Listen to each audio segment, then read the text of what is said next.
Hi guys, इस today is day 20 of my NEET preparation journey. तो आज का डे स्टार्ट करते हैं सबसे पहले टू डू लिखने से। सबसे पहले मैंने टू डू लिखा। टू डू लिखने के बाद मैंने स्टिकी नोट्स पे शॉर्ट नोट्स जो लिख रखा है वो रिवाइज किया, और जितनी सारी चीजें मुझे नहीं याद होती है वो जो जो मैंने लिख रखा है वो रिवाइज किया। रिवाइज करने के बाद मैं चली गई थी लाइव। फिर मैं लाइव पे पढ़ी। लाइव पे पढ़ने के बाद मैंने थोड़ा सा ब्रेक लिया। ब्रेक लेने के बाद शाम हो गई थी। शाम में मैंने फिर लाइव किया, जो कि अराउंड 6 से लेके 7 तक था, क्योंकि इसके बाद मुझे कुछ इम्पोर्टेंट काम था तो मैं चली गई थी। देन रात हुई।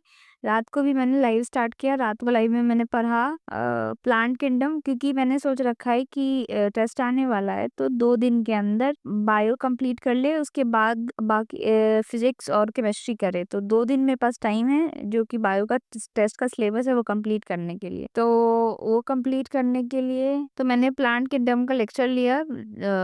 ये ऋषभ सर से लिया था मैंने। प्लांट किंगडम का ये रहा नोट्स। नोट्स मेरे पास ऑलरेडी प्रेजेंट था तो इसलिए मैंने लेक्चर लिया। फिर मैंने पीरियोडिक टेबल याद किया, जो पहले याद किया था वो भी रिवाइज किया। स्टिकी नोट्स लिखा। के बाद मैंने लोकोमोशन एंड मूवमेंट याद किया, और उसका नोट्स जो मुझे ये नहीं याद हो रहा था वो भी बनाया, और टू डू टिक किया। टू डू टिक करने के बाद that's how I ended my day at 3 a.m. I think it's 3:30 in the morning. Thank you for watching this vlog. If you like, please subscribe. And if you wanna follow along, please do come on live.